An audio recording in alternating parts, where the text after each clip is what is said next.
Hello viewers, welcome back to Easy English. So I am back again with a video about a very important topic from English grammar today. So the topic we are going to discuss is direct or indirect speech, or you can say narration. So in this video we will discuss about the reported speech, which is a question. So in this video we will discuss about the direct or indirect speech in which reported speech is a question. तो आज के इस video में हम narration को discuss करेंगे, narration के उस पार्ट को डिस्कस करेंगे जिसमें हमारी रिपोर्टेड स्पीच जो होती है वो उसमें कोई ना कोई क्वेश्चन पूछा जाता है. जो सिंपल आपकी रिपोर्टेड स्पीच है उसके बारे में हम पार्ट 1 में ऑलरेडी डिस्कस कर चुके हैं. तो अगर आपने पार्ट 1 को विज़िट नहीं किया है then go and visit first, क्योंकि पार्ट 2 सिर्फ उन्हीं के लिए जिनको पार्ट 1 आता है या जिन्होंने पार्ट 1 देख लिया है. अदरवाइज़ आपको इस पार्ट 2 में कुछ भी समझ नहीं आएगा. अगर आपको पार्ट 2 क्लियर करना है तो उसके लिए पार्ट 1 देखना मस्ट है. लिंक आपको डिस्क्रिप्शन में मिल जाएगा. तो चलिए without wasting any time start करते हैं आज की video. So in this video we are going to discuss about the direct और indirect speech in which reported speech is a question. Reported speech कौन सा पार्ट होता है? जो इन्वर्टेड कोटेशन के अंदर होता है. ठीक है, अगर उस पार्ट में कोई क्वेश्चन किया गया हो, जैसे व्हाट आर यू डूइंग, आप क्या कर रहे हो, वाई आर दे शाउटिंग, वो क्यों चिल्ला रहे हैं, how can you say that, आप ऐसा कैसे कह सकते हो, तो ये सब क्या है? क्वेश्चंस हैं. तो अगर जो इन्वर्टेड कोटेशन वाला पार्ट जिसको हम रिपोर्टेड स्पीच कहते हैं, अगर उसमें कोई क्वेश्चन किया गया हो तो हमें कैसे चेंज करना है डायरेक्ट स्पीच को इनडायरेक्ट स्पीच में, वो हम with the help of examples आज इस वीडियो में सीखेंगे. तो देखो, क्वेश्चन पूछने के दो तरीके हैं. एक तो ये जो आपके सामने है, क्वेश्चन वर्ड से स्टार्ट हो रहा है, जैसे व्हाट, वाई, हाउ. ये क्या है? Question word. What, why, how, where, ठीक है, हु. तो ये सब क्या है? क्वेश्चन वर्ड्स है. अगर इनसे लाइन स्टार्ट हो रही है तो आपको पता ही है कि कोई क्वेश्चन पूछा जा रहा है और पीछे क्वेश्चन मार्क भी लगा होता है. क्वेश्चन पूछने का दूसरा तरीका भी होता है. वो क्या है?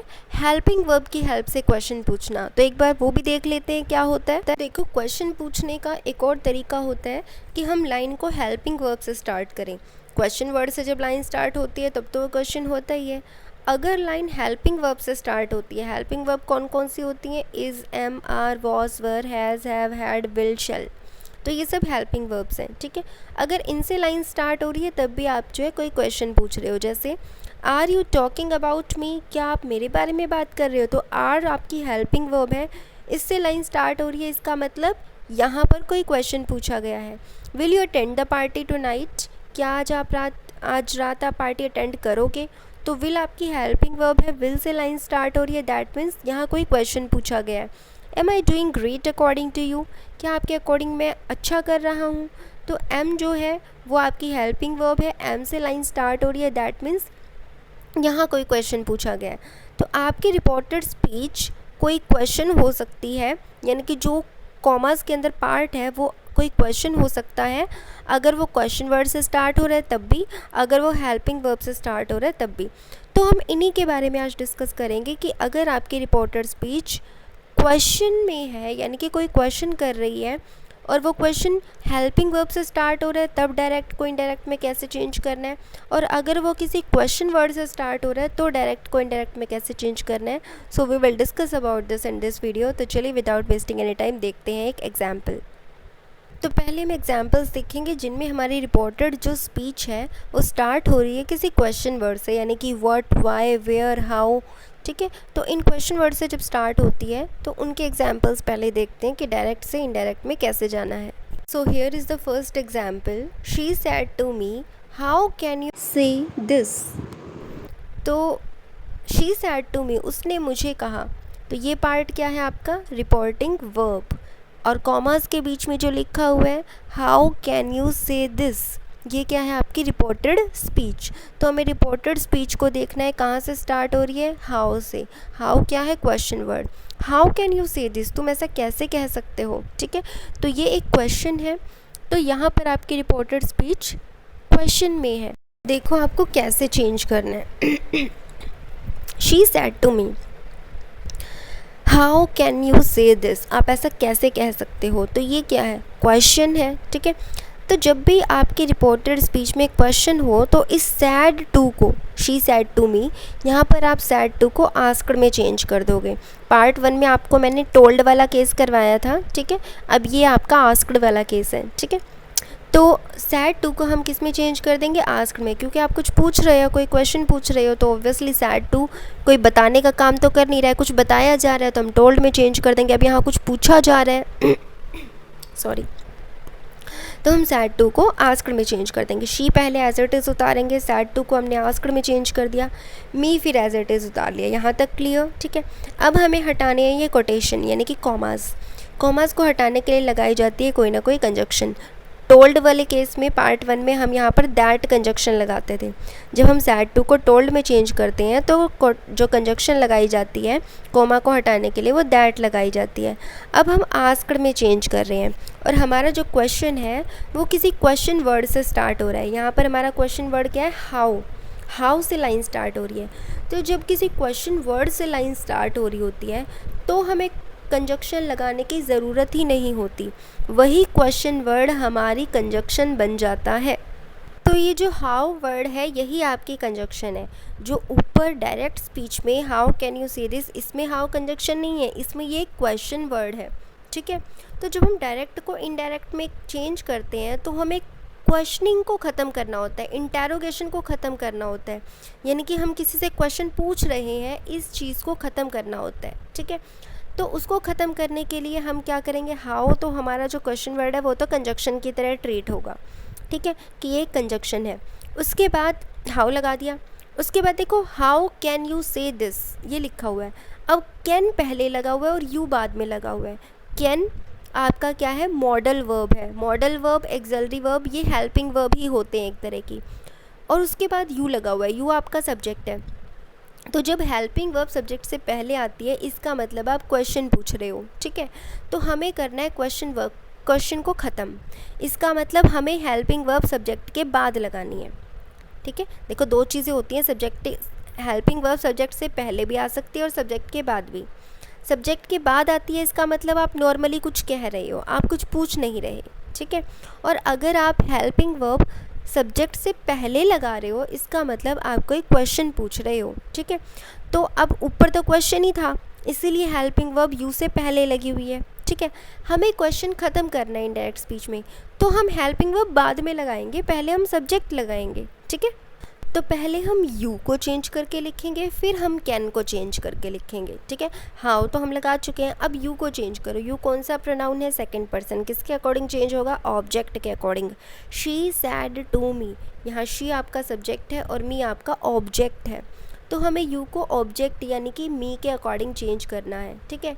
तो मी के अकॉर्डिंग यू के प्लेस पर क्या आ जाएगा, आई आ जाएगा। देखो यू सब्जेक्ट है, सब्जेक्ट को हटाकर कोई सब्जेक्ट ही लगेगा, ठीक है।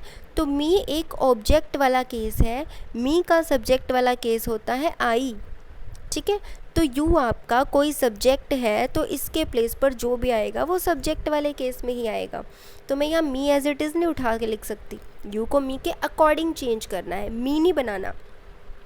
तो यू को हमने मी के अकॉर्डिंग चेंज किया। अगर मैं यहाँ मी लगाऊंगी तो ये ऑब्जेक्ट बन जाएगा, हमें इसको सब्जेक्ट की तरह लिखना है, तो मी का सब्जेक्ट वाला केस होता है आई, तो हमने यहाँ पर आई लिखा, ठीक है। ओके, तो यू चेंज हो गया। अब हम कैन को चेंज करके लिखेंगे यू के बाद। ऊपर यू से पहले है, इनडायरेक्ट स्पीच में यू के चेंज होने के बाद आएगा। तो कैन को किस में चेंज किया जाता है, कुड में चेंज किया जाता है, ठीक है। अब देखो अगर आपने हेल्पिंग वर्ब को चेंज कर दिया उसके बाद आपको वर्ब चेंज नहीं करनी होती। कभी आप ये देखो कि से फर्स्ट फॉर्म है इसकी सेकंड फॉर्म सैड लगा दो, नहीं। Can, could, will, would, shall, should, ये सब मॉडल्स हैं, मॉडल्स के साथ तो वैसे भी फर्स्ट फॉर्म आती है। और अगर हम इस रूल को ना भी देखें तो आप हेल्पिंग वर्ब और वर्ब अगर ये दोनों हैं आपकी लाइन में तो आप सिर्फ हेल्पिंग वर्ब को चेंज करोगे, वर्ब जो लिखी हुई है एज इट इज़ लिख देनी है। अगर सिर्फ वर्ब है फिर आप वर्ब को ही चेंज करोगे। अगर दोनों है, हेल्पिंग वर्ब भी और वर्ब भी है, तो सिर्फ हेल्पिंग वर्ब को चेंज करना होता है। यहाँ पर आपकी कैन हेल्पिंग वर्ब है या मॉडल वर्ब है और से आपकी क्या है, मेन वर्ब है।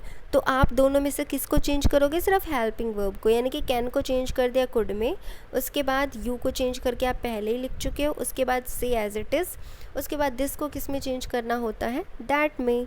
हो गई आपकी इनडायरेक्ट स्पीच। सो सिंपल, ठीक है। तो बिल्कुल भी डिफ़िकल्ट नहीं है। आप 3-4 बार प्रैक्टिस करोगे तो आप देखोगे कि खुद ब खुद ही हो रही है सब कुछ, ठीक है। स्टार्टिंग में देखने में लगता है टिपिकल, बट जब आप करने बैठोगे, जब आप एग्जाम्पल सॉर्ट आउट करोगे, ठीक है, सिंप्लीफाई करोगे, तो आप खुद ब खुद आपको लगेगा कि ये तो बहुत इजी था। बिना प्रैक्टिस के तो देखो ये आपको देखने में तो टिपिकल ही लगेगी, बट ऐसा कुछ भी नहीं है लिटरली, ठीक है। Everything is super easy. तो चलो देख लेते हैं अब नेक्स्ट एग्जाम्पल। चलिए अब नेक्स्ट एग्जाम्पल देखते हैं। दे सैड टू हर, उन्होंने उसे कहा, why are you standing here, तुम यहाँ क्यों खड़ी हो?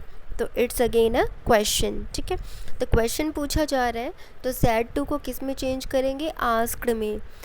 आपको मैंने पार्ट 1 में भी ये बात बताई थी और यहाँ भी बता रही हूँ कि यहाँ पर अगर सैड टू की बजाय से टू होता, यानी कि फर्स्ट फॉर्म होती, ठीक है, फिर हम अंदर सिर्फ प्रोनाउंस चेंज करते, टेंस को चेंज नहीं करते। प्रोनाउन चेंज करने का मतलब यहाँ पर यू लिखा हुआ है, सेकंड पर्सन प्रोनाउन है, इसको चेंज करते, टेंस चेंज नहीं करते। टेंस चेंज करने का मतलब अगर इज़ एम आर में से हेल्पिंग वर्ब लगी हुई है तो हम इज़ एम आर ही लगाते, इज़ एम आर को हम वॉज वर्ब में चेंज नहीं करते। अगर फर्स्ट फॉर्म लगी हुई है तो हम फर्स्ट फॉर्म ही लगाते, हम फर्स्ट फॉर्म को सेकंड फॉर्म में चेंज नहीं करते, ठीक है। तो टेंस चेंज करने का मतलब होता है हेल्पिंग वर्ब्स या वर्ब्स को चेंज करना। तो वो सिर्फ तभी करनी है जब आपकी रिपोर्टिंग वर्ब किस में हो? पास्ट में हो। पास्ट में होने का मतलब सैड टू लिखा हुआ है, सैड किसकी सेकंड फॉर्म है? से की। सेकंड फॉर्म का मतलब ही पास्ट टेंस होता है, ठीक है।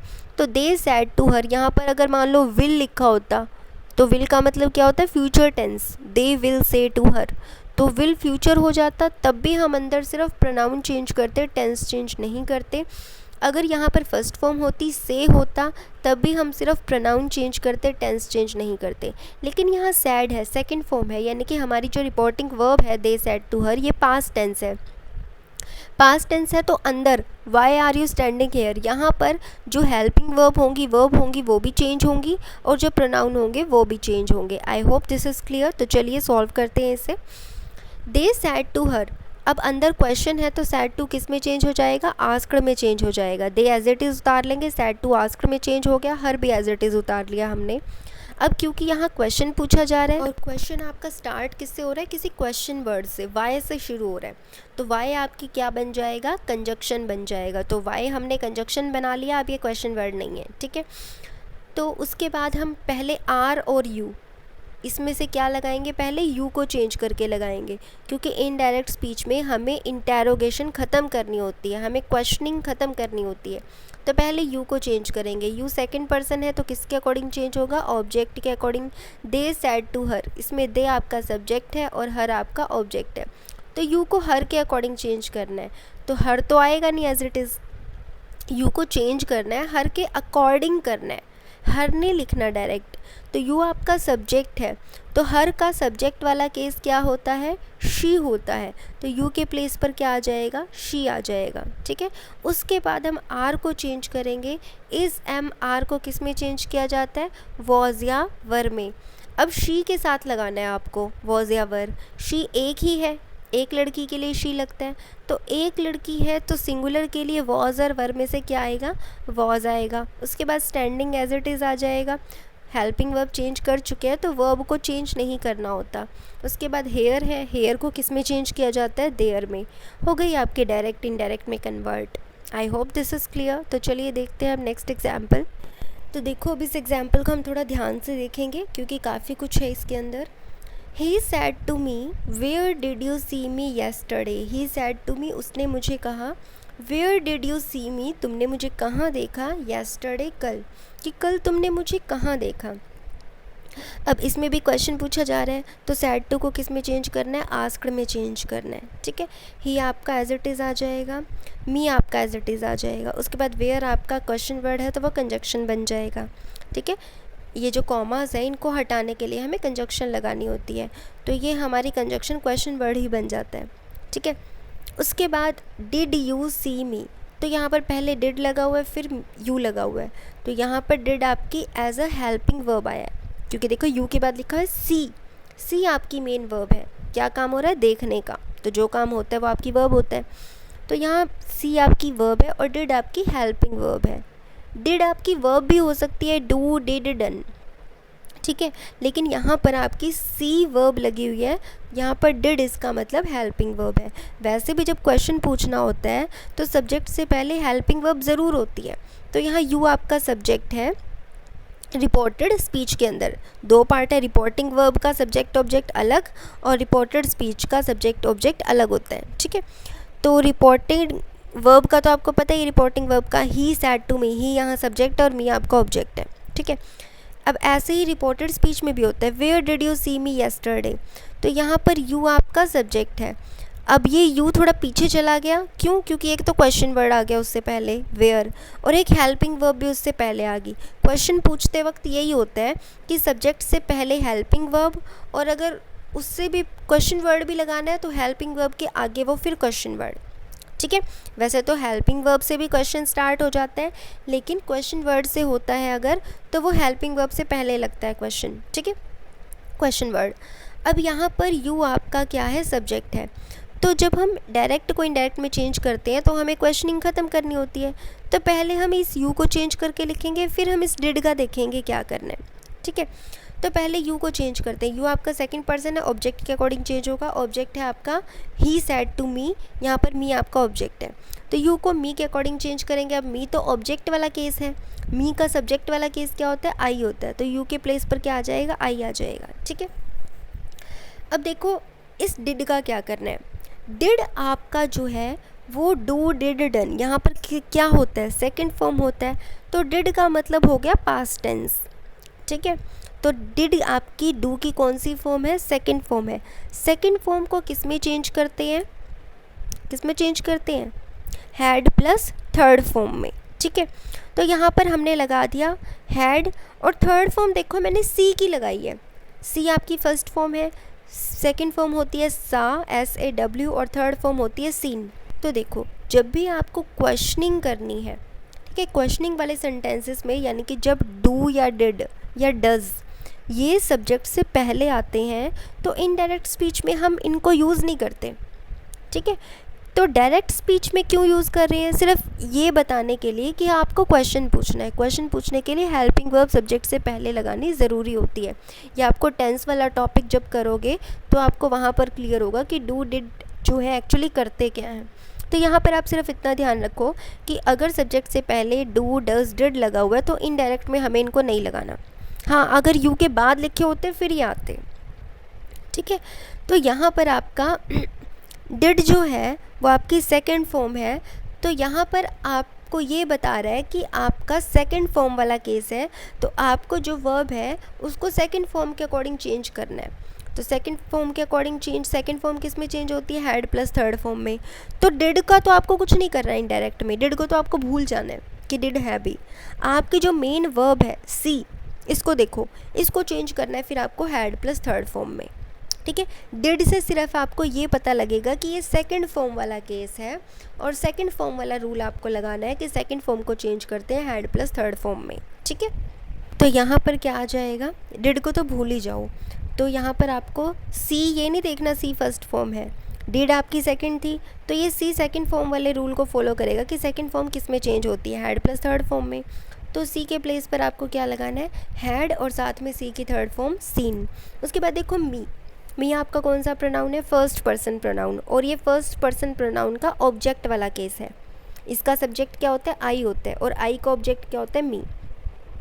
आई है या मी है दोनों फर्स्ट पर्सन में आते हैं, लेकिन आई सब्जेक्ट वाला केस है और मी ऑब्जेक्ट वाला केस है, ठीक है। तो मी यहाँ एक ऑब्जेक्ट वाला केस है, इसके प्लेस पर जो भी नया प्रोनाउन लगाओगे उसका ऑब्जेक्ट वाला केस लगाएंगे। अब देखो मी फर्स्ट पर्सन है, किसके अकॉर्डिंग चेंज होगा? सब्जेक्ट के according. He said to me, यहाँ ही क्या है? आपका सब्जेक्ट है, तो ही के अकॉर्डिंग चेंज करो मी को।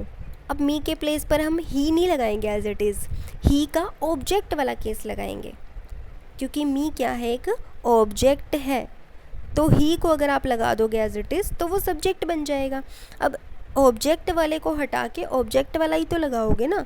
तो मी को हटा रहे हो आप तो ही लगा रहे हो, ये तो गलत है। मी को हटा के ही का भी ऑब्जेक्ट वाला केस ढूंढो, क्या होता है, हिम होता है।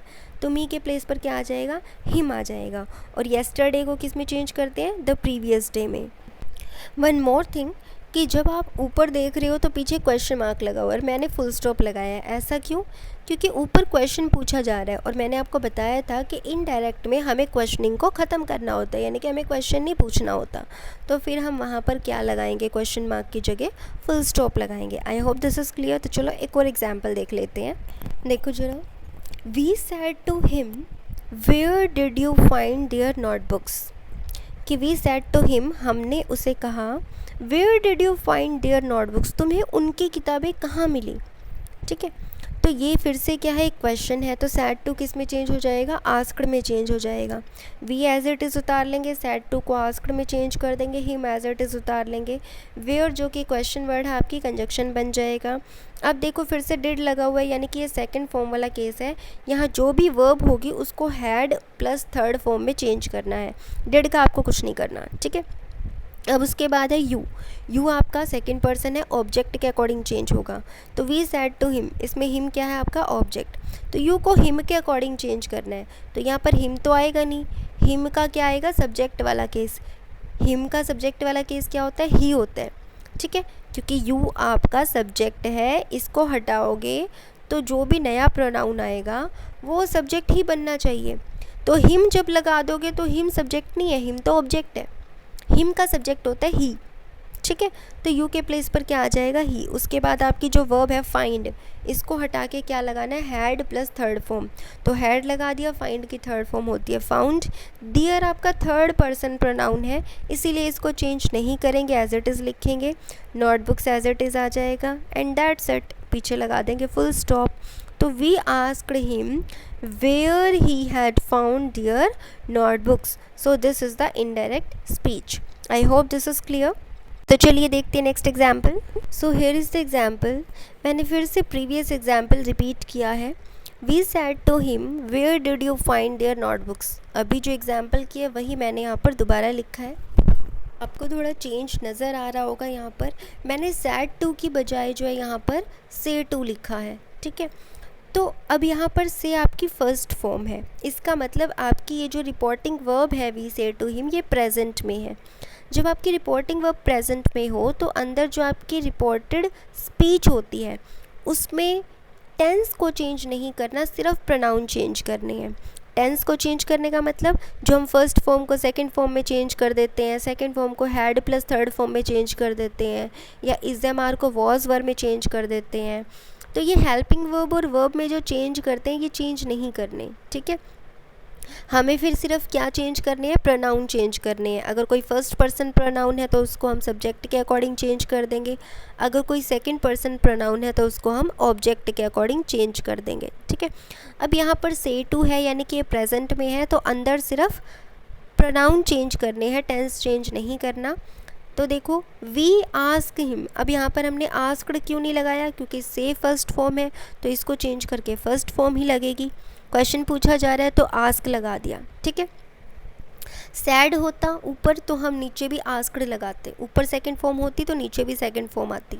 ठीक है, तो वी आस्क हिम, उसके बाद वेयर आपका एज इट इज़ आ जाएगा, उसके बाद डिड आपकी कौन सी फॉर्म है, सेकंड फॉर्म। तो ये सेकंड फॉर्म वाला केस ही रहेगा, यहाँ सेकंड फॉर्म की सेकंड फॉर्म ही रहेगी, हमें चेंज नहीं करनी। अब देखो डिड सिर्फ इसीलिए आता है क्योंकि आपको क्वेश्चन पूछना होता है। अगर ये कोई नॉर्मल लाइन होती तो यहाँ फाइंड की सेकंड फॉर्म फाउंड ही लिखी होती। डिड कब क्यों लगाना पड़ा, हमें क्वेश्चन पूछने के लिए लगाना पड़ा, क्योंकि क्वेश्चन पूछने के लिए हेल्पिंग वर्ब ज़रूरी होती है। और सेकंड वाले फॉर्म वाले केस में हमारे पास कोई हेल्पिंग वर्ब नहीं होती। पास्ट इंडेफिनिट जो टेंस है या प्रेजेंट इंडेफिनिट जो टेंस है, इनमें कोई हेल्पिंग वर्ब होती ही नहीं। ठीक है, तो इनको जब हमें क्वेश्चन में चेंज करना पड़ता है ना, तो हमें कोई हेल्पिंग वर्ब लगानी पड़ती है डू डज डिड में से। ठीक है, तो ये हमें लगानी पड़ती हैं, ये एक्चुअल में होती नहीं है टेंस में। तो सेकंड फॉर्म वाले केस का मतलब क्या है, मेन वर्ब की सेकंड फॉर्म। ठीक है, तो क्योंकि हमें देखो डायरेक्ट स्पीच में तो क्वेश्चन पूछना पड़ता है, तो हमें हेल्पिंग वर्ब सब्जेक्ट से पहले लगानी पड़ती है। लेकिन इनडायरेक्ट स्पीच में तो हम इंटेरोगेशन ख़त्म ही कर देते हैं, हम क्वेश्चनिंग ख़त्म ही कर देते हैं, तो हमें ये डू डज डिड की ज़रूरत भी नहीं पड़ती। इसीलिए जो सेकंड फॉर्म वाला केस है ये हम मेन वर्ब के साथ ही अप्लाई करेंगे। मेन वर्ब क्या है आपकी? फाइंड। तो हम फाइंड की सेकंड फॉर्म फाउंड लगाएंगे, ठीक है। और इंटेरोगेशन ख़त्म करनी है, कैसे ख़त्म करते हैं? सब्जेक्ट पहले लिखते हैं और हेल्पिंग वर्ब या वर्ब हम बाद में लिखते हैं। तो आपका सब्जेक्ट क्या था? डिड यू, यू आपका सब्जेक्ट है। कौन सा पर्सन है? Second person. किसके अकॉर्डिंग चेंज होगा? ऑब्जेक्ट के अकॉर्डिंग। ऑब्जेक्ट क्या है? हिम। वी से टू हिम, यहाँ हिम क्या है? ऑब्जेक्ट। तो यू सब्जेक्ट है, इसके प्लेस पर जो भी आएगा वो सब्जेक्ट बन के ही आएगा। तो हिम को सब्जेक्ट बनाएंगे तो क्या बन जाएगा? ही बन जाएगा, ठीक है। उसके बाद आपने क्या लगाया? फाउंड। पहले सब्जेक्ट फिर वर्ब, ठीक है। फाइंड की सेकंड फॉर्म हमने क्यों लगाई? फाउंड, क्योंकि ये डिड वाला केस है, ये सेकंड फॉर्म वाला केस है। डिड सिर्फ इसलिए आया था क्योंकि क्वेश्चन पूछना था, ठीक है। तो अदरवाइज़ अगर क्वेश्चन ना पूछना होता तो फाउंड ही होता ऊपर भी, ठीक है। क्वेश्चन ना पूछना होता तो ऊपर भी फाउंड ही लिखा होता। क्वेश्चन पूछना है इसीलिए डिड को लगाना पड़ा हमें। तो डिड तो हमें इनडायरेक्ट में वैसे भी नहीं लगाना, तो हमें क्योंकि वो सेकंड फॉर्म है तो अब हमें मेन वर्ब की सेकंड फॉर्म ही यूज़ करनी है। फाइंड की सेकंड फॉर्म क्या होती है? फाउंड, ठीक है। और उसके बाद क्या आ जाएगा? देयर आपका थर्ड पर्सन प्रोनाउन है, इसको तो चेंज करना ही नहीं होता। उसके बाद notebooks and that's it. I hope आपको क्लियर हो गया होगा with the help of examples how we have to tackle the direct speech of India. तो इनकी जितनी प्रैक्टिस करोगे उतना चीज़ें अच्छे से क्लियर होंगी। तो अब हमारी बारी आती है इंटेरोगेशन, जो किससे स्टार्ट होती है? हेल्पिंग वर्ब से। अभी तक हमने की जो क्वेश्चन वर्ड से स्टार्ट हो रही हैं। अब जिनमें क्वेश्चन वर्ड नहीं होता, हेल्पिंग वर्ब की हेल्प से क्वेश्चन पूछा जाता है, तो उनको कैसे चेंज करना है, that we will learn in the next video. क्योंकि ये वीडियो ऑलरेडी काफ़ी लंबी हो चुकी है। सोचा था मैंने कि दोनों इसी में कराऊंगी, लेकिन अगर इसमें कवर करूंगी तो it will become very lengthy and very confusing for you. तो we will cover the rest in the next part in next video. Till then अगर आपको वीडियो अच्छी लगी है then like the video and share it with your friends, ताकि उनको भी कुछ अच्छा सीखने को मिले। And subscribe this channel for more videos. Thank you, thanks for watching. मिलते हैं नेक्स्ट वीडियो में। Till then take care, bye bye.